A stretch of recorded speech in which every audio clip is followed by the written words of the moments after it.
Max Verstappen kembali meraih kemenangan dengan cara Max Verstappen. Setelah ketidakberuntungan di qualifying yang membuat dia harus start dari posisi ke-9, dia kembali mengamuk di hari Minggunya dan benar-benar menunjukkan mengapa dia adalah pembalap terbaik F1 saat ini. Di Miami Grand Prix kemarin, memang betul dia sedikit terbantu oleh kondisi track yang benar-benar semakin kencang seri balapan itu berjalan akibat hujan di malam Minggunya yang membuat semua rubber tuh tersingkir. Sehingga Max yang berada di ban hard di awal-awal tuh akan sangat diuntungkan saat dia menggunakan ban medium di stint terakhirnya. Tapi tetap aja, Max memang benar-benar mengendari mobil itu kemarin dengan amarah ya. Dan yang gak kayak di Baku kemarin, Max terlihat lebih cepat dari Checo di sini. Nah, Max kembali meraih kemenangan di Miami. Dan perlu diingat, kalau bahwa ini juga merupakan kemenangan ke-38-nya di F1. Dan 38 itu semua dilakukan bersama Red Bull. Itu berarti bahwa Max menyamai rekor Asep yang juga menang 38 kali bersama Red Bull, dan kemungkinan tuh rekor bakal pecah juga karena masih banyak lagi balapan untuk musim ini dan kontraknya pun juga masih ada sampai 2028 bersama Red Bull. Di sini akan menjadi pembahasan fun aja ya mengenai dua anak emas Red Bull dari masa lalu dan masa kini. Dan gue akan bahas persamaan antara keduanya.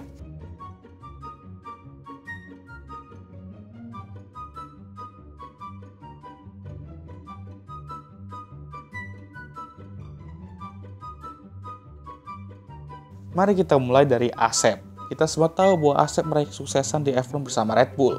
Kalau bersama Ferrari juga meraih kesuksesan sebenarnya. Jadi runner up tapi.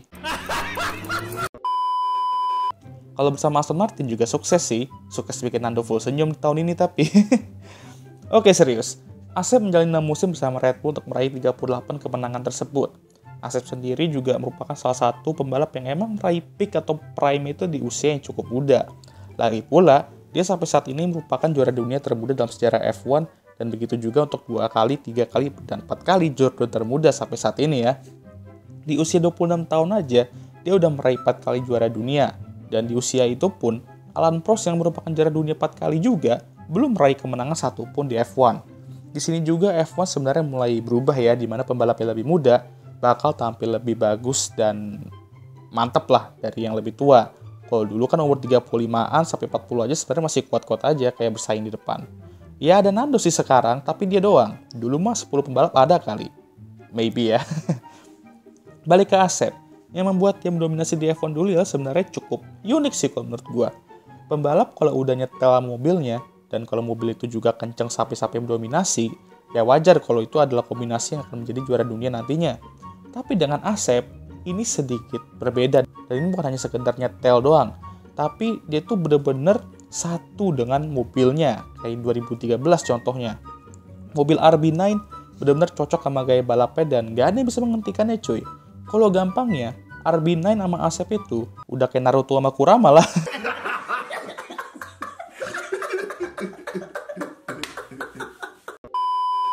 Ini yang membuat Asep itu benar-benar unstoppable dan untouchable.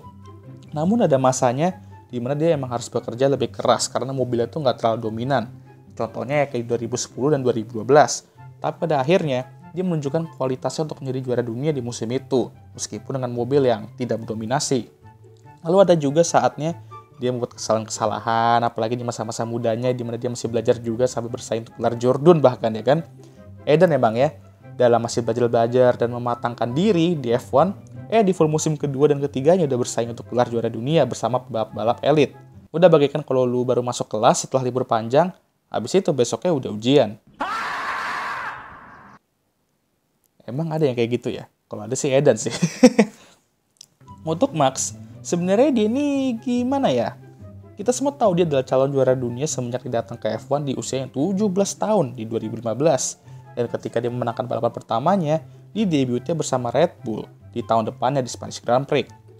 Namun di saat-saat itu kita nggak tahu kapan dia bakal bisa bersaing untuk gelar juara. Dan itu pun bukan sepenuhnya salah dia sebenarnya. Red Bull belum bisa memberikannya mobil yang bisa bersaing dengan Mercedes yang benar-benar mendominasi hybrid era. Beda sama Asep, di mana Red Bull mampu memberikannya mobil yang mampu bersaing untuk gelar juara dunia di musim pertamanya bersama tim. Lalu ngomong-ngomong soal salah Max, Max di awal periode bersama Red Bull banyak dapat kritikan-kritikan dari jurnalis dan sesama pembalap karena gaya balapnya yang agresif dan kadang merugikan pembalap lain atau aka crash atau senggol-senggolan ya. Ya sebenarnya sama sih kayak Asep dulu juga. Cuman yang ini sedikit lebih parah sih kalau kata gue ya. Red Bull mampu memberikan Max mobil yang mampu bersaing untuk gelar Jordan di 2021, yang dimana itu merupakan musim ke-6-nya Max bersama Red Bull. Asep aja di musim ke-6-nya udah meraih 4 gelar, dan musim ke-6-nya juga merupakan musim dimana dia meninggalkan Red Bull juga. Di sini bedanya, Max mulai dari musim ke-6 itu mulai menunjukkan kematangannya dan meraih peak atau prime-nya. Tapi sebenarnya secara umur sama Asep tuh kurang lebih ya nggak beda jauh sih, ya kan ya. Max emang terlahir cepet dan ketika diberikan mobil yang kenceng, dia bakal sulit untuk dikalahkan. Dari segi dominasi, gua rasa saat ini nggak ada yang bisa mengalahkan level dominasi Asep 2013. Max saat ini kalau lagi memimpin, biasanya masih ada Checo atau siapapun di P2 cukup dekat dengannya ya setidaknya selama berapa lap lah, 10 lap lah paling ya kan, atau 15 lap. Asep 2013, dia memimpin balapan misalnya ya, 1-2 lap kemudian, dia bakal sekitar 2-3 detik di depan. Dan bakal finish 30-40 detik di depan P2. Segitu dominannya dia tuh dulu, karena emang benar-benar satu dengan mobilnya gitu ya. Kita perlu ingat juga mobil RB19 yang saat ini ya, dan RB18 di musim lalu, merupakan salah dua mobil terbaik yang dibangun Red Bull dalam sejarah F1 dari segi statistik sejauh ini ya. Ya Red Bull RB19 udah meraih 5 kemenangan di 5 balapan pertama, jadi itu belum pernah terjadi ke Red Bull cuy. Yaitu terbantu juga sama jumlah balapan yang nanti lebih banyak. Namun kalau kita lihat dari segi performa dan level sebenarnya, ya benar juga sih dua itu terkencang. Tapi balapnya lah yang membuat perbedaan.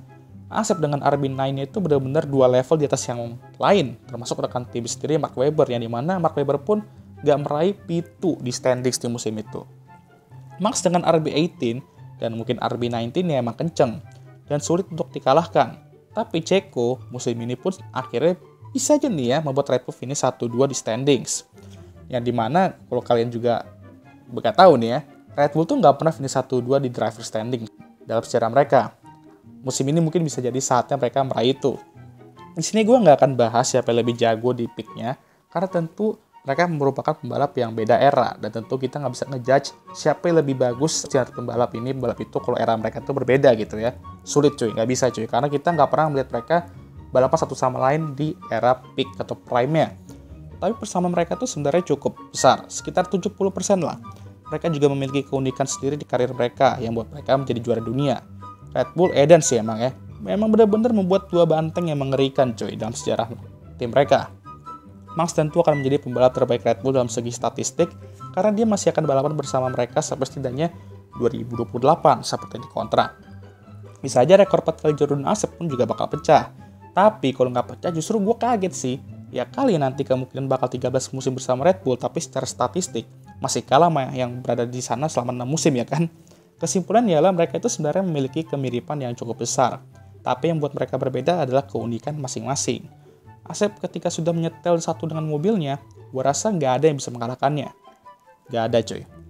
Dan Max emang sudah terlahir cepat dari zaman dia masih di kandungan emaknya kali ya. Dan raw pace dia tuh emang sangat kenceng coy. Apa-apa dia start dari pit lane aja, masih bisa menang kali coy. Nah selain itu, kemiripan mereka berdua ialah yang paling menonjol nih. Sebenarnya tuh bukan prestasi atau performa track mereka. Apa tuh bang? Ya sudah jelas lah membuat media jadikan mereka antagonis.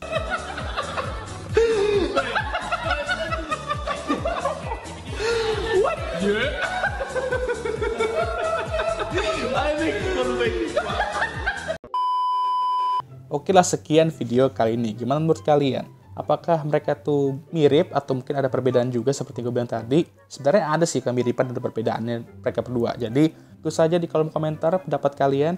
Dan jangan lupa untuk like, subscribe, dan share video ini. Dan jangan lupa juga untuk nyalakan lonceng notifikasi agar kalian semua tahu ketika gue ngupload video baru. Dan jangan lupa juga untuk follow IG gue. Dan I'll see you guys next time. Goodbye.